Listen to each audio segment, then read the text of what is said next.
Morning, sorry, good evening all of you. Actual में क्या है, मैं क्लास सुबह अर्ली मॉर्निंग रिकॉर्ड कर रही हूँ तो मुझे वही याद था। मुझे अर्जेंटली देखो कहीं जाना पड़ गया है तो इस वजह से जो है मैं आपकी क्लास रिकॉर्ड कर रही हूँ। बट आपका जो है वो शेड्यूल डिस्टर्ब ना हो तो इसलिए जो है मैंने एक इम्पॉर्टेंट टॉपिक ही आपके लिए लेके आई हूँ कि हरित राजनीति, जैसे हमारा पारिस्थितिकीवाद जो टॉपिक है आपका हमारे सिलेबस यूनिट नंबर जो 1 है, पॉलिटिकल थ्योरी वाली आप लोगों की, तो उसके अंतर्गत पारिस्थितिकीवाद आपका टॉपिक है, जैसे हम हरित राजनीति बोलते हैं, ग्रीन पॉलिटिक्स जिसे बोलते हैं। तो उसमें कुछ इंपॉर्टेंट जो थिंकर्स हैं या जो बुक्स हैं उनके रिगार्डिंग ये सेशन है। This is gonna to be very important session for all of you. तो देखिए बता देती हूँ क्योंकि अर्जेंटली जो है मुझे जाना पड़ रहा है, तो पीडीएफ मतलब पीपीटी फॉर्म में जो है नहीं है, मैं यहाँ पे लिख कर ही आपको पढ़ाने वाली हूँ। ठीक है। तो जो फर्स्ट टाइम मेरी क्लास में आए हैं उन्हें मैं बता देती हूँ, मेरा नाम प्रीति शर्मा है और मैं पेपर 1 और पेपर 2 दोनों ही आप लोगों को पढ़ाती हूँ। यदि आप लोग जो है मुझसे पेपर 1 और पेपर 2 दोनों ही पढ़ना चाहते हो तो आप मेरा कोर्स भी जो है वो ज्वाइन कर सकते हो। पेपर 2 जो पॉलिटिकल साइंस है उसमें पेपर एक यूनिट आपकी ऑलमोस्ट कवर भी हो चुकी है पेड पे। वहां पर आपको क्विजेज भी मिलेंगी, टेस्ट सीरीज भी मिलेंगी, हैंडबुक जो है वो आपके घर पे जो है वो प्रोवाइड करवाई जाएगी। हिंदी मीडियम में जो है वो आपको कंटेंट प्रोवाइड करवाया जाएगा। तो बिल्कुल वन स्टॉप सॉल्यूशन होने वाला है ये पॉलिटिकल साइंस के लिए आप लोगों का। तो आप जो है वो ज्वाइन कर सकते हो, JRF अड्डा ऐप पर जा करके जो है वो कोर्स परचेज कर सकते हो। और आप लोगों के लिए ही जो है इस रिपब्लिक डे जो है आप लोगों के लिए एक ऑफर आया है 10% डिस्काउंटेड का। और आप 25 जो है जनवरी से लेके 28 जनवरी तक जो है ये ऑफर जो है वो वैलिड रहने वाला है। तो यदि आप लोग जो है चाहते हो कि कोर्स परचेज करना तो आप कर सकते हो। 25 से लेकर 28 तक जो है ये आपको मिलेगा। अब बात आता है हमारा बहुत इंपॉर्टेंट टॉपिक और वो है आप लोगों का हरित राजनीति, जिसे हम ग्रीन पॉलिटिक्स बोलते हैं, या फिर आप ये मान लीजिए जिसे हम क्या बोलते हैं, पारिस्थितिकी बात कहते हैं। एक्चुअल में ये टॉपिक जो है वो आया क्यों, हम इस टॉपिक को पॉलिटिकल साइंस में क्यों पढ़ते हैं ना, शॉर्ट में मैं आपको बता देती हूँ। देखिए आपने देखा होगा कि परंपरागत राजनीति सिद्धांत हो गया, हमारा जो व्यवहारवादी राजनीति सिद्धांत हो गया, ये सब क्या करते हैं, कुछ एक पॉइंटों पर डिस्कशन करते हैं, जैसे कि न्याय हो गया, स्वतंत्रता हो गया, समानता हो गया, खेल सिद्धांत हो गए, है ना। इन टॉपिकों पे डिस्कशन करते हैं जो कि किस पर रिलेटेड है। यदि देखो हम परंपरागत राजनीति सिद्धांत की बात करें तो ये परंपरागत राजनीति सिद्धांत न्याय हो गया, स्वतंत्रता हो गया, समानता हो गया, इन टॉपिकों पर डिस्कशन करता है, जो कि मानव केंद्रित टॉपिक है। यदि हम लोग व्यवहारवाद की बात करें तो व्यवहारवाद भी जो है वो आके किन टॉपिकों पर डिस्कशन करता है, जैसे कि व्यवस्था सिद्धांत पर बताता है, खेल सिद्धांत बताता है, निर्णय निर्माण सिद्धांत इनके बारे में बताता है, राजनीतिक संस्कृति के बारे में बताता है, आधुनिकीकरण जैसे टॉपिक है वो व्यवहारवाद की देन है। लेकिन ये सब भी जो है वो कैसे टॉपिक है, मानव केंद्रित टॉपिक है। अर्थात हमारी जो पॉलिटिकल साइंस में जो आपका परंपरागत दृष्टिकोण देख लो चाहे व्यवहारवादी दृष्टिकोण देख लो, ये मानव केंद्रित जो है विचारधारा को बताते हैं। लेकिन और किसी ने भी जो है वो इस जो नेचर है इस नेचर के प्रोस्पेक्टस से आधारित जो है अपनी थॉट्स को प्रेजेंट नहीं किया, तो इसीलिए और हमारी जो नेचर है वो बहुत ज़्यादा हार्म होती जा रही है, बहुत ज़्यादा उसको खतरा हो रहा है। और यदि हमने हमारी नेचर को प्रोटेक्ट नहीं किया तो भविष्य जो है वो खतरे में जो है वो आ सकता है। और एक ऐसा भविष्यवाणी भी हुई है और ऐसा माना भी जा रहा है वैज्ञानिकों के द्वारा कि यदि जो है आपका तापमान जो है इस तरह से बढ़ता रहा और यदि यही सिस्टम रहा तो 2050 तक मालदीव जो है वो जलमग्न हो जाना है आप लोगों का।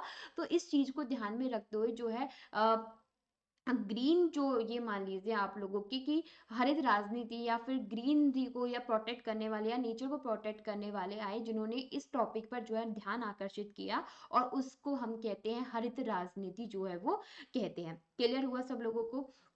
अब ये ग्रीन पॉलिटिक्स जो है, क्योंकि आज हम पर्टिकुलर थिंकर्स के ऊपर उनकी इंपॉर्टेंट बुक्स पर ही डिस्कस करने वाले हैं, ज़्यादा डिटेल में हम इस टॉपिक को नहीं डिस्कस करने वाले, तो उसके रिगार्डिंग ही मैंने आपको ये वीडियो बनाई है। ये ग्रीन पॉलिटिक्स जो है वो क्यों आई, इन शॉर्ट में जैसे मैं आपको बताती हूँ। तो हुआ क्या था कि आपको पता है कि 1945 के बाद जो है, अब 1945 को आपका सेकेंड वर्ल्ड वॉर खत्म हो गया।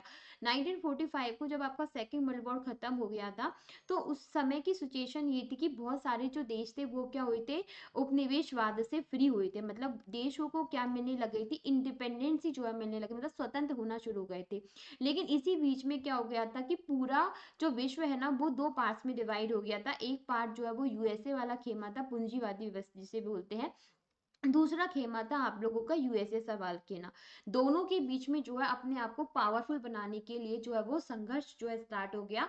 मतलब यूएसए अपने आप को पावरफुल बनाने के चक्कर में अपनी ये मान लीजिए अपनी सॉवरेनिटी जो है वो पूरे विश्व में स्थापित करने के लिए उसने ज़्यादा से ज़्यादा टेक्नोलॉजी का डेवलप करा, परमाणु हथियार जो है बनाने लग गए। यूएसएसआर भी जो है इसी तरह से करने लग गया। मतलब दोनों जो देश हैं, दोनों जो शक्तियाँ हैं, दोनों जो खेमा है, क्योंकि यूएसए जो है वो रिप्रेजेंट करता है पूंजीवाद को, यूएसएसआर जो है वो रिप्रेजेंट करता है साम्यवादी अर्थव्यवस्था को। तो इन दोनों के बीच में जो है एक स्थिति ऐसी आ गई कि दोनों अपने आप को जो है वो संप्रभु जो है चाहते, पूरे विश्व पर अपना जो है प्रभुत्व स्थापित करना ये चाहते थे। और इसलिए इन दोनों के बीच में क्या हो गया, शीत युद्ध स्थिति, मतलब अपने आप के प्रभुत्व स्थापित करने के लिए इनके बीच में होड़ जो है वो चालू हो गई थी। और ऐसा समय आ गया था कि ऐसा लगता था कि कभी भी जो है ना मतलब थर्ड वर्ल्ड वॉर जो है वो हो सकता है। ये दोनों के दोनों जो है वो कभी डायरेक्ट फील्ड में आके जो है नहीं लड़े, सब कुछ जो है वो वैचारिक संघर्ष था।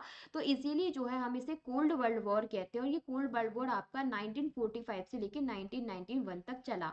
इस दौरान जो है इन दोनों जो खेमे हैं, इन्होंने क्या किया, एक्सेसिव लेवल पर जो है वो अपना विकास किया, टेक्नोलॉजी का विकास किया, परमाणु हथियारों का विकास किया, जिसके परिणाम स्वरूप इन्होंने कार्बन उत्सर्जन बहुत की, कार्बन उत्सर्जन ज्यादा की, और बहुत सारी जो है ग्रीन हाउस गैसेज जो है वो आई, जिसके परिणाम स्वरूप क्या हुआ कि जो हमारी ओजोन परत होती है, जैसे कि वायुमंडल में हमें लेयर्स होती है, जैसे क्षोभ मंडल, समताप मंडल, तो वहीं पर एक ओजोन परत होती है जो कि सूरज से आने वाली जो परावैंगनी जो किरणें होती है उनसे हमें प्रोटेक्ट करने का काम करती है। अब क्या होता है कि जब ये ओजोन परत जो है वो एक एक्सेसिव कार्बन उत्सर्जन की वजह से या ग्रीन हाउस जो गैसेज है इनकी वजह से इसमें ये क्या है, धीरे धीरे पतली होती जा रही है। ऑस्ट्रेलिया के आसपास जो है वो एक छिद्र भी जो है वो दिखाई दिया है। अब यदि ये ओजोन परत जो है यदि ये पतली हो गई या फिर ये खत्म हो गई, तो इससे क्या होगा कि सूरज से आने वाली जो परावैंगनी किरणें जो है, जो ओजोन परत रोक लेती है ना, उन परावैंगनी किरणें फिर वो डायरेक्ट पृथ्वी पर आएंगी। उससे क्या है कि ह्यूमन को भी जो है बहुत प्रॉब्लम आएगी। साथ ही साथ पृथ्वी का तापमान बढ़ेगा, तापमान बढ़ेगा तो जो हिम ग्लेशियर है वो क्या हो जाएंगे, आप लोगों के पिघलने शुरू हो जाएंगे। आपको पता है कि 70% भारत पर ऑलरेडी जो है वो जल है, ठीक है, लेकिन और भी ज्यादा क्या है कि जब हिम ग्लेशियर पिघलेंगे तो समुद्र का जल स्तर बढ़ेगा, समुद्र का जल स्तर बढ़ेगा तो समुद्र के पास में स्थित जो स्थल भाग है वो भी जलमग्न होने की स्थिति में आएंगे। साथ ही साथ जो समुद्री पारिस्थितिकी तंत्र वगैरह है ये सब प्रभावित होंगे, और इस तरह से एक दिन ऐसा आएगा कि हमारी पृथ्वी जो है वो संकट की स्थिति में आ जाएगी। तो इन सभी खतरों के फ्यूचर एस्पेक्ट्स को ध्यान में रखते हुए पर्यावरणवादियों ने क्या किया कि बहुत सारे सम्मेलन वगैरह किए, जैसे कि कोपेनहेगन सम्मेलन, जो कि इस बार दिसंबर 2023 में भी क्वेश्चन आया था।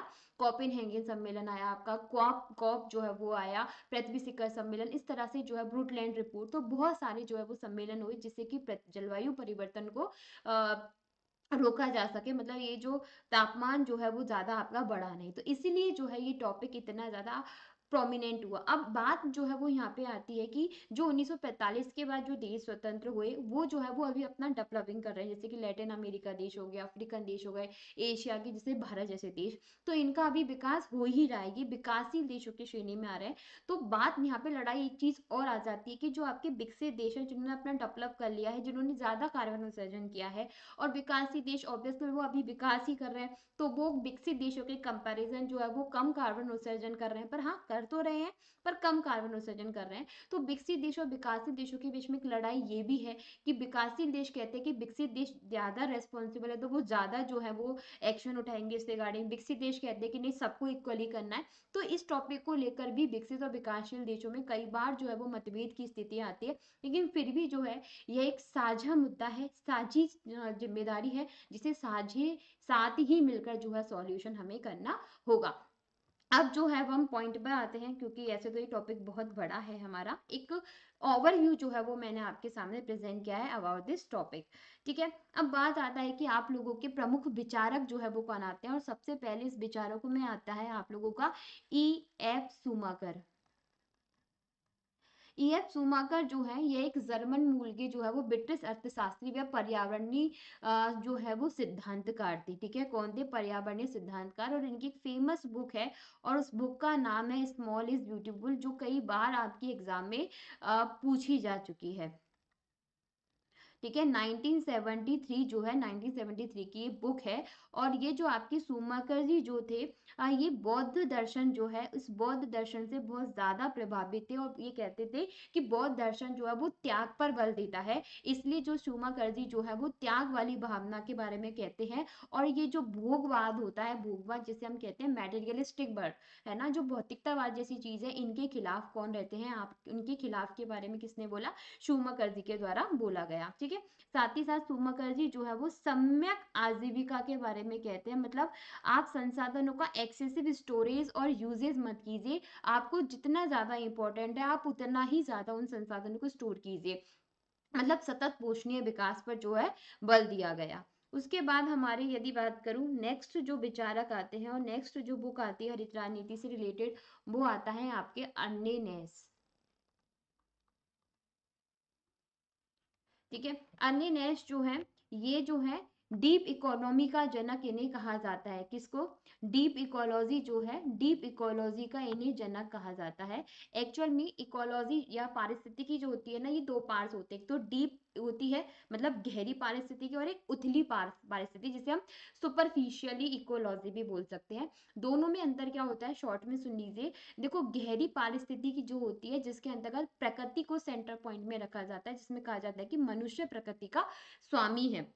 ठीक है, और जो उथली जो आप लोगों की पारिस्थितिकी होती है, जिसमें मानव जो है वो सेंटर पॉइंट में होता है। ठीक है, तो इस ये इन दोनों में अंतर होता है। तो डीप इकोलॉजी जो है वो टोटली किस पर डिपेंड करती है, प्रकृति को प्रोटेक्ट करने के बारे में कहती है। तो अन्य नेश जो है वो डीप इकोलॉजी के क्या माने जाते हैं, आपकी जनक माने जाते हैं। ठीक है, और इसीलिए जो है इनका जो दर्शन है वो उसे हम क्या कहते हैं, इकोसॉफी। ठीक है, टी। ठीक है, या इकोलॉजी टी इनका दर्शन होता है। ठीक है, इकोलॉजी टी जो है वो इनका दर्शन होता है। अब यहाँ पे टी का मतलब क्या होता है, टी का मतलब होता है झोपड़ी के लिए आता है। ठीक है, टी यहाँ पर क्या है, झोपड़ी के लिए है। ठीक है, मतलब यहाँ पे टी जो है वो किसके लिए आता है, झोपड़ी के आता है, क्योंकि जो आपके अन्य नेस है ना, ये कहाँ पे रहते, नार्वे जो है ना, नार्वे के पर्वतों में रहते थे, और इन्होंने वहीं पर्वतों में लेकर अपना जो थॉट्स है उन्हें दिया, इसलिए हमने इनके दर्शन को इकोसॉफी टी नाम से जो है वो कहा था। ठीक है, इनके जो विचार थे, नरेश के जो विचार है वो गांधी जी से प्रभावित थे। ठीक है, किससे प्रभावित थे, गांधी जी से प्रभावित थे। ठीक है, और इनके द्वारा कहा गया था कि पृथ्वी जो है ना वो सिर्फ मानवों के लिए ही मुस्कुराने का एक साधन नहीं है, पृथ्वी पर जो है जीव जंतु पेड़ पौधे सब पाए जाते हैं, तो ये पृथ्वी जो है इन सबके मुस्कुराने का साधन है। और यदि आप लोगों ने इन संसाधनों को एक्सेसिव यूज किया तो आप तो मुस्कुराते रहोगे, लेकिन ये जो जीव जंतु है ये जो है अपनी मुस्कुराहट छोड़ देंगे। तो इसीलिए जो है वो अन्य नेस ने कहा था कि पृथ्वी सिर्फ मनुष्यों के मुस्कुराने के लिए नहीं है, बल्कि और जीव जंतुओं के मुस्कुराने के लिए भी है। इसके बाद आता है आप लोगों का लवलॉक, जेम्स लवलॉक। ठीक है, जेम्स लवलॉक जो है, यह भी जो है इन्होंने क्या दी थी, गाया संकल्पना दी थी। ठीक है, कौन सी संकल्पना दी, गाया संकल्पना। अब ये गाया संकल्पना क्या है, तो देखो गाया जो है ना वो एक देवी, पृथ्वी जो है ना उसको, पृथ्वी को गाया देवी से जो है कंपैरिजन जो है वो किया गया है, मतलब उसे प्रोटेक्ट करने के बारे में यहाँ पर बात की है, मतलब देवी से कंपैरिजन किया है पृथ्वी का। ठीक है, उसके बाद आता है आप सब लोगों का नेक्स्ट मुरे मुरे बाकुचे।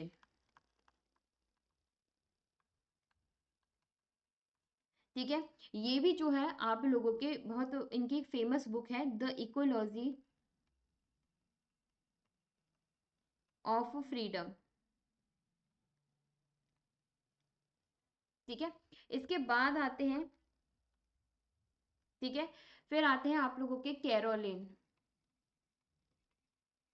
Caroline merchant. ठीक है, ये भी जो है वो इको नारीवादी है। कौन है, इको नारीवादी।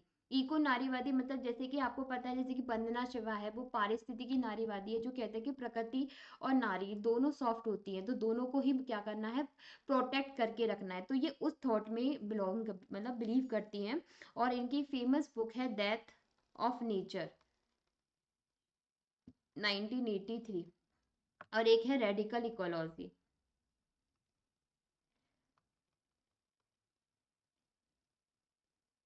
ठीक है, 1992। और कौन कौन से हैं आप लोगों के, तो एक है आपका रूडोल्फ। रूडोल्फ बेहरो, ठीक है। इन्होंने क्या है कि जो हरित राजनीति है उसे किससे जोड़ा, समाजवाद से जोड़ा। उन्होंने कहा कि जब पूंजीवाद समाप्त हो जाएगा, ठीक है, तो क्या हो जाएगा, पर्यावरण संकट भी जो है वो बच जाएगा, ठीक है। तो ये इनके द्वारा कहा गया, बेहरू जी के द्वारा, ठीक है।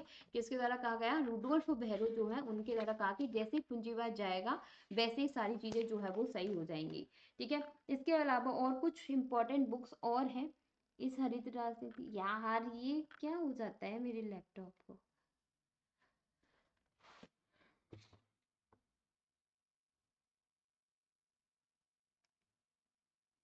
ठीक है, रूडोल्फ बेहरू की जो बुक है वो है रेड टू ग्रीन,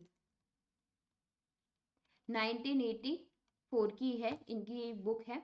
एक रामचंद्र गुहा है जो काफी फेमस है, इनको जानते हैं, इन्होंने भी एक बुक लिखी है, और वो बुक है आप लोगों की environmentalism, environmentalism a global history. सिर्फ इंपॉर्टेंट बुक्स ही बता रही हूँ, ऐसे तो दुनिया भर की कल बहुत बुक है ना। क्लियर हुआ। एक आपकी है माधव गाडगिल, है ना, और गुहा जी के साथ मिलकर जो है एक बुक लिखी है ना, वो है आप लोगों की इकोलॉजी एंड इक्वलिटी। गॉडगिल और गुहाजी ने जो है दोनों ने मिलकर लिखी इस बुक को, तो इसलिए तो ये कुछ इंपॉर्टेंट जो है वो बुक थी जो मैंने आपको बताया। एंड जब भी मुझे टाइम लगेगा तो मैं इस टॉपिक को जो है वो आपको डिटेल में बताऊंगी। आई होप जो है ये क्लास आपके लिए हेल्पफुल रही होगी। एंड ऐसी ही कुछ इंपॉर्टेंट क्लासेस के साथ और वीडियोस के साथ जो है वो आप मेरे साथ जुड़ सकते हो। और अभी जो है वो प्रेजेंट टाइम में 10% जो है वो डिस्काउंट चल रहा है, तो आप इस 10% डिस्काउंट का फायदा भी आप उठा सकते हो और पेपर 1 और पेपर 2 जो है डिटेल से पढ़ सकते हो। Thank you so much.